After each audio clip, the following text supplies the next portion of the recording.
119편 145절에서 152절 말씀까지 우리 같이 찾아서 읽습니다.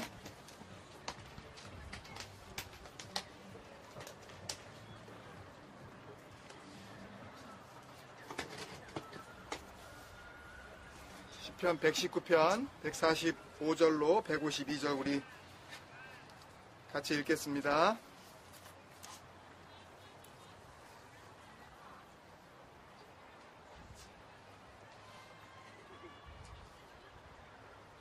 시작. 여호와여, 내가 전심으로 부르짖었사오니 내게 응답하소서. 내가 주의 교훈들을 지키리이다.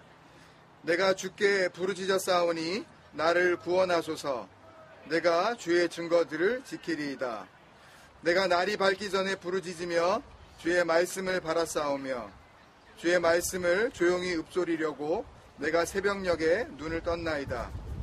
주의 인자하심을 따라 내 소리를 들으소서.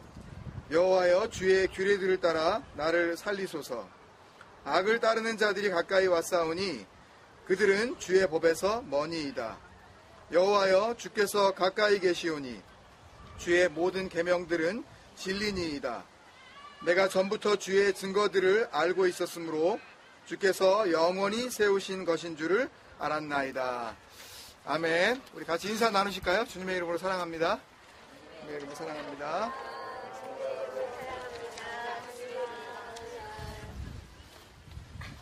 나오시니까 또 좋은가요? 네. 구름이 살짝 가리면은 또 좀 섭섭했다가 또 해가 딱 나오면 또 따뜻하고 좋고 그러시죠? 엘리야나 요나 선지자가 좀 이해가 되시지 않습니까? 이렇게 넝쿨 있다가 좀 없어지면 막 뭐라 그러고 막 그랬던 게, 이런 선지자가 다 있나? 이게 멀리 있지 않아요? 예? 조금 찬바람이 불고 구름 끼면, 날씨가 왜, 햇빛 조금 나오면 바로 또 언제 그랬냐, 따뜻해. 하여튼 우리 변덕은 하여튼,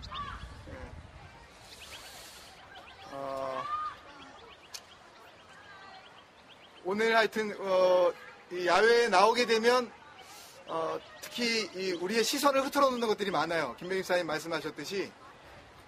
그런데 지난번 야외 예배 때보다 이 장소가 조금 더 파퓰러한 것 같아요.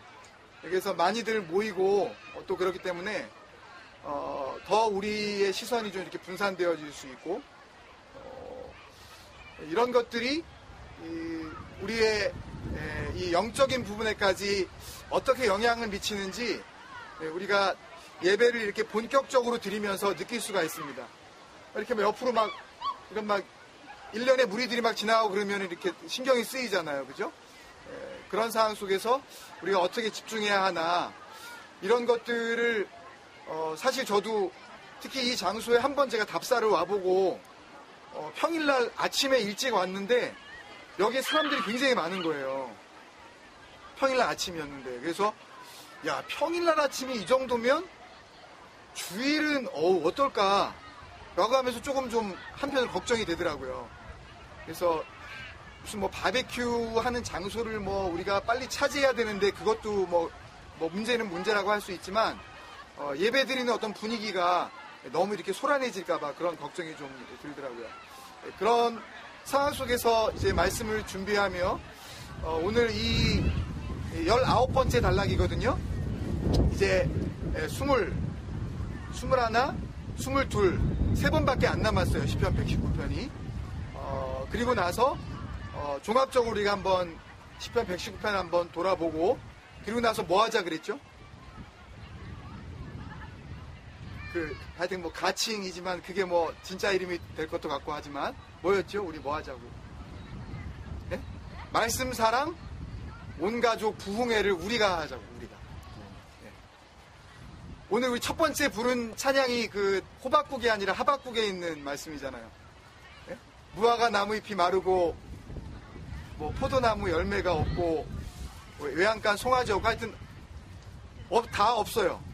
근데 이 말씀이 어떻게 시작되냐 하면 이 하박국 3장 17절 이하의 말씀인데, 이 말씀은 진정한 부흥에 대한 말씀이에요. 진짜 부흥은요, 없는 가운데 살아나는 게 부흥이에요. 부흥은 뭐 사람이 많이 모이는 게 부흥이 절대 아니에요. 오히려 그렇게 사람이 너무 많아지면 진정한 부흥의 의미를 잃어버릴 수가 있을 거라고 생각을 해요. 너무 사람이 많아졌기 때문에. 왜냐하면 각자의 의견들이 너무 소란스러워지면서 정말 세워져야 할 하나님의 뜻이 희석될 수 있기 때문에. 그래서 어쩌면 주님께서도 제자들을 그 정도밖에 안 두신 이유가 있을 것 같아요. 예수님께서 뭐 리더십이 부족해서 한 120명이나 1200명을 끌고 다니지 않으시고 약간 좀 어떻게 보면은 허술해 보이는 12명, 그 중에서도 한 명은 또 막 이렇게 낙오자가 되고 하는 그런 그 정도밖에 제자들을 끌고 다니시지 않은 이유가 있었을 것 같아요. 심지어 하나님의 아들이신 그분의 뜻도 사람이 너무 많아지면 문제가 있을 수 있다라는 생각을 하셨을지도 모를 것 같아요. 그래서 오늘 말씀을 이렇게 준비하면서 과연 그런 소란함 가운데에 시편 119편 19번째 단락이 전달되어질 수 있을까 생각을 하면서 준비를 하는데 주님께서 그 말씀 속에서 답을 딱 주셨어요. 그래서 오늘 좀 간단하게 어떻게 이 시편 119편을 통해서 야훼 예배에 나와 있는 우리들에게 하나님께서 말씀하시는지 같이 나눴으면 좋겠습니다. 오늘 이 19번째 단락의 부제목을 먼저 이렇게 정했습니다. 말씀이 내 모든 기도의 이유가 될 때 나에게 일어나는 일. 제가 한번 더 할게요. 어서 오세요, 권사님. 말씀이 내 모든 기도의 이유가 될 때 나에게 일어나는 일. 한번 같이 하실까요? 시작. 말씀이 내 모든 기도의 이유가 될 때 나에게 일어나는 일. 여러분, 우리가 오늘 이 시편 119편 말씀을 통해서 성경적인 기도가 무엇이냐? 여러분 잘 들으세요. 하나님이 원하시는 기도가 무엇이냐? 그러니까 말씀 한 가지로 그냥 우리가 다 된다라고 생각하는 그런 생각들이 오늘 이 말씀을 통해서 다시 한번 우리가 좀 정리가 되어져야 되는데, 진정한 기도가 무엇이냐? 그리고 우리가 가끔 이야기하죠. 어떤 사람을 보면서 저분 기도하시는 분이야. 과연 이런 말을 그런 사람에게 할 수 있는지 없는지 그 판단력이 우리가 이 말씀을 통해서 오늘 세워질 거예요. 말씀에 대해서는 앞으로 계속 우리가 이제 나눌 수 있는 기회가 있겠지만 기도에 대해서는 자주 못 나눌 수도 있어요. 그렇기 때문에 오늘 우리가 이 부분에 대해서 좀 확실하게 해야 됩니다. 지금까지 내가 기도한다고 했었던 기도가 성경이 기대했었던 기도가 맞느냐. 이 놀라운 그 은혜가 이 안에 지금 담겨져 있어요. 그 비밀들을 우리가 같이 나눌 건데, 그리고 내가 지금까지 기도했었던 그런 모습들이 이 말씀을 통해서 우리가 다시 한번 어떻게 되돌아봐야 하는지, 그리고 하나님의 사람이라면 당연히 기도의 삶을 살아야 하는데, 그죠? 아멘이시죠? 네. 기도의 삶을 살아야 하는데 그 기도의 삶을 과연 그러면 내가 어떻게 살아가야 하는 것인가? 그것에 대한 너무너무 명확한 그 방향을 우리에게 구체적으로 제시해주고 있어요. 물론 매번 말씀이 중요하고 그 말씀을 통해서 우리가 잊지 말아야 할 그 은혜가 있지만, 특히 오늘 말씀은 자주 나누지 못할 수 있는 그런 그 주제이기 때문에 여러분들 기록도 하셔야 된다면 꼭 기록해 주시고, 적어도 우리 교회 안에서의 기도의 모습은 이래야 된다. 이게 제 뜻이 아니라 하나님의 뜻이고 성경의 뜻이다. 그리고 그 뜻을 목회자인 제가 그 기준을 삼고 성도들에게 앞으로 그렇게 기도하기를 소망할 것이며, 그런 기도의 모습이 아니라면, 여러분 잘 들으세요. 그런 기도의 모습이 아니라면 우리는 그런 기도의 모습에서 빨리 빠져나와야 합니다. 무슨 말씀인지 아시겠어요? 오늘 이 19번째 연에서 우리가 주목해 봐야 할 것은 시편 119편에 유일하게 이 부르짖는다는 말이 4번 나오는데, 그 중에서 3번 말씀이 연속적으로 나와요. 145절에 여호와여 내가 전심으로 부르짖었사오니, 146절에 내가 주께 부르짖었사오니. 이 뜻은 내가 주님의 이름을 의지하여 부르짖었사오니 라는 그런 뜻이에요. 어떻게 부르짖었다고요? 주님의 이름을 의지해서 부르짖었다고요. 주님의 이름은 하나님의 영광, 하나님의 명예로움, 하나님의 그 권위 자체를 의미하는 거예요. 그러니까 그 이름을 의지하고 기도했다는 것은 하나님의 명예가 걸려있는 기도예요. 그런 절대절명의 간절한 기도를 지금 드린 거고, 3번째 나오는 기도는 내가 날이 밝기 전에 부르짖으며, 이 잠을 잊은 기도입니다.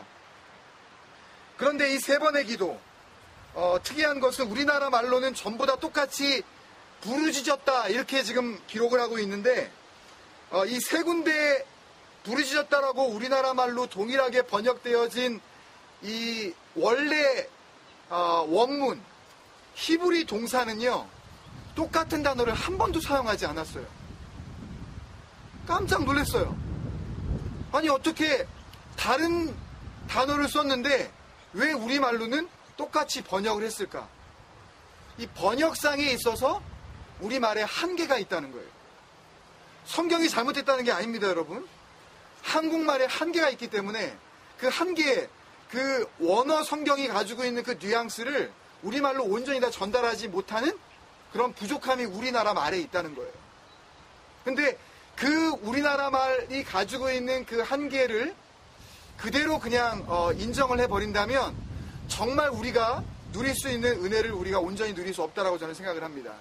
그래서 간단하게 그 3가지 동사가 어떻게 사용되어지는지 그것을 나누고 말씀을 정리하겠습니다. 첫 번째, 먼저 145절에 부르짖었사오니로 번역된 이 히브리 동사는요, 아나예요. 아나. 굳이 영어 스펠링으로 하자면 ANA. 이 아나라는 단어는요, 원래 이 눈, 아이라는 그 말의 어원이 되기도 한 단어입니다. 눈이에요, 눈. 부르짖었는데 눈이라니요? 도대체 이 부르짖음과 눈이 무슨 상관관계가 있겠냐는 거예요. 그렇죠? 그죠? 눈과 부르짖음과 무슨 상관관계가 있는가? 그것이 이제 동사로 사용되어지면서 눈이 무언가를 보잖아요. 그렇기 때문에 아이가 동사로, 명사로 사용되지 않고 동사로 사용되면 to eye, 뭔가에 주목하다라는 그런 의미입니다. 사전을 찾아보면 이 아나라는 이 히브리 동사의 단어의 사전을 의미를 찾아보면 영어 단어로 이렇게 해석을 했는데요. pay attention to 이렇게 되어 있습니다. 우리가 attention 하기 참 어려운 지금 이런 상황에서 하나님께서 attention 하라는 거예요. attention 한다는 거는 그냥 허공에 그냥 attention 할 수가 없잖아요. 뭔가를 이렇게 보여주면서 뭔가를 들려주면서 attention 그러잖아요. 그죠? 뭔가 attention 할 수 있는 오브젝트가 있어야, 거기에 뭐 대상이 있어야 뭐 attention 할 거 아니에요. 그죠? 그 대상이 있는데 그 대상이 뭐겠냐는 거예요. 지금까지 우리가 계속 나누었었던 것. 뭐죠? 말씀이죠. 말씀에 attention 해라 이거예요. 처음에 145절에 나오는 여호와여 내가 전심으로 부르짖었사오니 라고 할 때 이 전심으로 부르짖었사오니의 이 아나라는 단어는 결국 말씀에 내가 집중합니다, 주님. 기도가 첫 번째 기도는 뭐냐? 말씀이 기준이 된 사람의 첫 번째 기도는 말씀에 pay attention 하는 거예요. 다른 것에 주목하지 않고 주변에 다른 어지러운 그런 환경들이 있더라도 나는 하나님의 말씀에 집중하는 거라고요. 기도가 뭐라고요? 말씀에 집중하는 거예요. 그러면 잘 보세요. 뭔가 보여주고 이것을 보라고 했을 때 본다면 그것은 그 하나님의 보여주심에 대한 뭡니까? 반응이지요. 그래서 pay attention to라는 그 단어 밑에 to respond 라고 이렇게 설명이 되어져 있어요. 그러니까 첫 번째 이 아나라는 부르짖는다고 해석된 이 동사의 성경적인 의미는 대답하다. 대답하는 거예요. 대답은 어쩔 때 대답하죠? 누군가가 나에게 뭔가 물어봤을 때. 그러니까 결국은 기도하는 사람은 하나님으로부터 뭘 받은 거예요? 질문을 받은 거예요. 정말 기도할 수 있는 사람은요, 하나님의 말씀을 통해서 먼저 질문을 받은 사람인 줄로 믿습니다, 여러분. 말씀 앞에서 질문을 받아본 적이 없는 사람이 온전한 기도에 나아갈 수가 없다는 얘기예요. 그러니까 말씀이 없는 상태에서 기도를 다리는 사람들은 전부 다 헛짓을 하는 겁니다, 여러분. 하나님이라는 이름을 걸고 마치 무속신앙, 미신을 섬기듯이 그냥 그 이름을 부르는 거예요. 근거 없는 기도를 드리는 거라고요. 첫 번째, 말씀이 기준이 된 사람들이 드려야 할 첫 번째 기도는 말씀에 집중하는 것이고 그 말씀 앞에 대답하는 것입니다, 여러분. 이미 나에게 하신 하나님의 말씀에 대한 나의 대답, 그것이 뭐라고요? 그것이 기도라고요. 두 번째, 146절에서 내가 주의 이름을 의지하여 부르짖었습니다 라고 할 때 이 부르짖었사오니로 번역된 히브리어 동사는요, 카라예요. 뭐 그런 걸그룹이 있나요?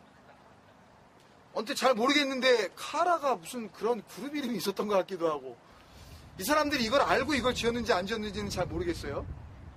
근데 이 카라라는 의미는 구약 성경에서 부르짖는다는 의미로 해석되어진 이 히브리어 동사 가운데 가장 많은 동사가 바로 카라예요. 그러니까 여러분들이 구약 성경을 읽다가 부르짖었다는 단어가 나왔을 때에 10개 중에 거의 8개, 9개는 전부 다 카라예요. 예를 들면 우리가 잘 아는 거, 예레미야 33장 3절 말씀 뭐예요? 너희는 내게 뭐하라?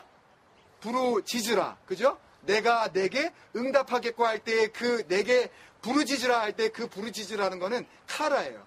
근데 이 카라는 무슨 뜻이냐 하면 원래 의미는 소리 지르다, 이렇게 우리가 생각할 때 너희는 내게 부르짖으라. 그랬으니까 여러분들 부르짖어 오늘 기도하십시오. 여러분들이 오늘 부르짖어 기도하면 하나님께서 응답하십니다. 그리고 뭘 보여주셔요? 여러분에게 부르짖는 사람에게만 오늘 굉장히 크고 놀라운 비밀을 보여줄 겁니다. 그 말을 딱 듣는 순간 이제 앞으로 막 달려나가죠. 그리고 막 목이 터지라고 막 부르짖는 거예요. 뭘 바라면서? 남들보다 내가 더 크고 비밀한 그걸 갖다가 내가 갖고야 말겠다라는 그런 마음으로. 그게 정말 순수한 열정 가운데 그렇게 했다면 하나님께서 응답하실지 모르지만, 남을 제쳐두고라도 내가 이기적으로 하나님의 응답을 내가 쟁취하고야 말겠다라고 생각할 때 하나님께서 그렇게 그 뜻대로 응해주실지, 그것은 참 의문입니다. 근데 이 카라라는 단어의 원래 의미는요, to meet someone이에요. 누군가를 만나다. to visit someone, 누군가를 방문하다. 혹은 to invite someone, 누군가를 초청하다. 또 게스트가 동사로 써여지면 손님을 접대하다라는 그런 뜻인데요. to guest someone, 4가지 말씀드렸어요. to meet someone, 누군가를 만나다. to visit someone, 누군가를 찾아가다. to invite someone, 누군가를 초청하다. to guest someone, 누군가를 손님으로 모셔드리다. 이런 뜻이 있다고요. 하나님을 모셔드리는 겁니다, 여러분. to meet God, 하나님을 만나는 거예요. 예? 하나님을 손님으로 내 삶 가운데에 모셔드리는 거라고요. 주님을 초청하는 거예요. 바로 이 말입니다. 주님, 나에게 임하옵소서. 주여, 나에게 역사하여 주옵소서. 주님을 말씀을 통하여 만나게 하옵소서. 바로 그거예요, 여러분. 이 부르짖는다는 기도는 그런 거예요. 오해하시면 안 돼요, 그러니까 기도하면서 중얼중얼거리고 작은 소리로 한다고 무조건 그분들을 깔보시면 안 됩니다. 그게 부르짖는 기도가 일 수 있는 거예요. 어떤 사람은 시각적으로는, 청각적으로는 굉장히 부르짖는 것 같지만 사실은 전혀 부르짖지 않는, 하나님을 만나려고 하지도 않고 하나님을 모셔드리려고 하지도 않고 하나님에게 나아가려고 하지도 않고 하나님을 손님으로 모셔드리려고 하지 않는 그런 비인격적인 기도를 드리고 있을 수 있다고요. 그렇지 않겠어요, 여러분? 목소리 크면 그게 장땡입니까, 여러분? 아니에요. 부르짖는다고 그 교회의 기도가 진실하다고 생각하는 것들은 착각 중에 가장 큰 착각이에요. 그 교회 갔더니 기도가 뜨겁더라? 웃기는 소리 하지 마세요. 기도는 들려지는 게 아닙니다, 여러분. 기도는 하나님이 보시는 거예요. 우리 교회의 기도가 그런 진정한 뜨거운 기도로 넘치는 교회 되기를 원합니다, 여러분. 말씀을 통해서, 말씀 속에서 주님을 인격적으로 만나는 거예요. 그게 뭐라고요? 그게 부르짖는 거라. 그게 기도라고요. 세 번째 147절에서 마지막으로 내가 날이 밝기 전에 부르짖으며 주의 말씀을 받았습니다. 이 147절에 부르짖으며로 번역된 동사는요, 샤바예요, 샤바. 이 샤바라는 이 동사는요, to be free입니다. 뭐예요? 자유롭게 되어지다. 해방되다. 노예였다가 풀려나다. 이제는 내가 얻을 수 있는 그런 권리, 내 책임, 내 권익을 획득한 거예요. 이제는 힘을 얻은 겁니다. 자유함을 얻은 거예요. 요한복음 8장 31절로부터 32절에 주님께서 제자들에게 또 그들을 따르는 유대인들에게 이렇게 말씀하셨죠. 너희가 내 말에 거하면 참 내 제자가 되고 진리를 알지니 진리가 너희를 to set you free, to be free, 너희를 자유케 하리라. 뭐가 자유케 한다고요? 진리가 너희를 자유케 하리라고요. 하나님의 말씀만이 우리를 진정으로 자유케 할 수 있다고요. 그렇다면 이 세 번째 기도, 이 부르짖음이 자유함이 되는 기도라는 것은 무엇을 의미하는 걸까요? 저는 그것을 신약의 두 군데에서 발견을 했습니다. 우리의 부르짖음이 자유함이 되는 기도란 무엇이냐? 요한복음 15장 7절에 우리가 잘 아는 말씀이죠. 너희가 내 안에 거하고, 그 다음에 너희는 내 안에 거하는데 그거를 다른 말로 어떻게 표현하시냐 하면 내 말이 너희 안에 거하면 그 다음에 자유함을 얻어요. 기도에 대한 자유함을 얻고 기도가 이제부터는 자유롭게 하나님 앞에 이제 선포되어집니다. 그 다음에 뭐라고요? 너희 원하는 대로 구하라. 무엇이든지 구하라. 어떻게 된 거예요? To be free. 기도에 대해서 자유함을 얻은 겁니다. 무엇이든지 구하라. 그러면 어떻게 한다고요? 그대로 이루리라. 중요한 것은 무엇이든지 구하는 게 중요한 게 아니에요. 너희가 내 안에 거했느냐? 아니면 내 말이 너희 안에 거했느냐? 이 선결 조건이 중요한 것이지, 이거는 제껴놓고 아니 뭐 구하래며, 뭐든지 구하래며, 근데 왜 안 이루어지냐고 라고 이야기하는 것은 어불성설이라는 거죠. 하나님이 계시다면 어떻게 내 기도를 안 들어드릴 수 있냐고 라고 그렇게 오해를 할 수밖에 없는 거예요. 두 번째 말씀은요, 요한일서 5장 14절에서부터 15절인데요. 그를 향하여 우리가 가진 바 담대함이 이것이니, 이 담대함이라고 해석되어진 파르헤이시아라는 이 단어는요, confidence라는 단어이기도 하지만 또 다른 의미는 freedom입니다. freedom. 요한일서 5장 14절. 그를 향하여 우리가 가진 바 뭐가요? 담대함은 뭐라고요? 자유함이 이것입니다. 뭐에 대해서 자유했는지 그 다음부터 이제 이야기를 합니다. 사도 요한이 그의 뜻대로 무엇을 구하면 들으심이라. 아멘. 여러분 아멘 하셔야 돼요. 그의 뜻대로 무엇이든지 구하면 들어주신다는데 왜 아멘 안 하셔요? 네? 우리가 15절에 우리가 무엇이든지 구하는 바를 들으시는 줄을 안즉, 잘 보세요. 우리가 무엇을 구하든지 하나님께서 들어주시는 것을 내가 알고 있기 때문에 우리가 그에게 구한 그것을 얻은 줄을 또한 아느니라. 기도를 하긴 하는데 기도를 하면서 뭘 하고 있는 거예요? 기도에 대한 응답을 쥐고 하는 거예요. 맨 마지막에 우리가 그에게 구한 그것을 얻은 줄을 또한 안다 그러잖아요. 기도를 시작하고 있는 상황에서 이미 벌써 기도에 대한 결과를 손에 쥐고 있다니까요. 할렐루야. 여러분, 말씀이 기준이 된 사람의 기도는 이런 기도예요. 이런 정도 수준의 기도라고요. 기도하면서 왜 기도가 안 될까, 안 들으실까 라고 생각하는 사람은 참 죄송하지만 아직도 말씀의 사람이 아니기 때문에 그런 생각을 하고 있는 거예요. 말씀의 사람은 응답을 쥐고 기도를 해요. 근데 왜 응답을 주셨는데 기도를 할까요? 그것에 대한 결론의 말씀이 오늘 148절부터 152절까지 쭉 나오는데, 그것은 여러분들이 집에 가서 다시 한번 읽어보십시오. 뭐 이걸 다 나누려면 밥을 못 먹을 수 있으니까 그 결론의 말씀을 지난주의 말씀과 연결해서 로마서 말씀을 통해서 결론을 지으려고 합니다. 지난주에 우리가 말씀이 기준이 될 때에 나에게 일어나는 일, 내가 어떻게 된다 그랬죠? 예? 우리 한번 학생들, 우리 자녀들이 한번, 예? 말씀이 나의 기준이 될 때 나에게 일어나는 일, 어떤 일이 벌어진다고? 예? 하나님과 화평을 누리게 된다. 이 말씀이 어디 말씀을 기준으로 해서? 로마서 5장 1절 뭐였죠? 이런 정도는 하나씩 이렇게 외워두시면 우리에게 큰 능력이 됩니다. 그러므로 우리가 어떻게? 믿음으로 의롭다 하심을 받았은즉, 그 다음에 우리 주 예수 그리스도로 말미암아 어떻게 해요?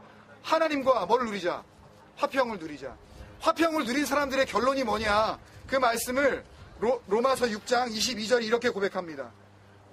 그러나 이제는 너희가 죄로부터 해방되고, 뭐예요? To be free, set you free. 뭐가? 하나님의 말씀이 우리에게 역사하기 시작할 때부터 우리는 이제 죄에서 해방되었다.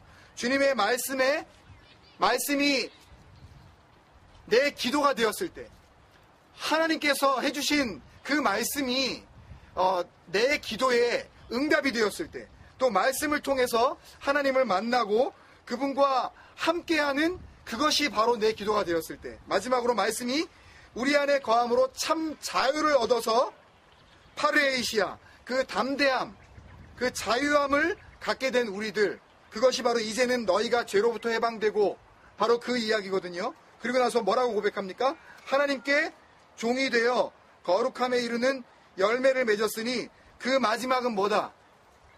The result is eternal life. 여러분, 말씀이 내 모든 기도의 이유가 될 때 나에게 일어나는 일, 그것에 대한 결론은 뭐예요? 영생을 얻게 됩니다.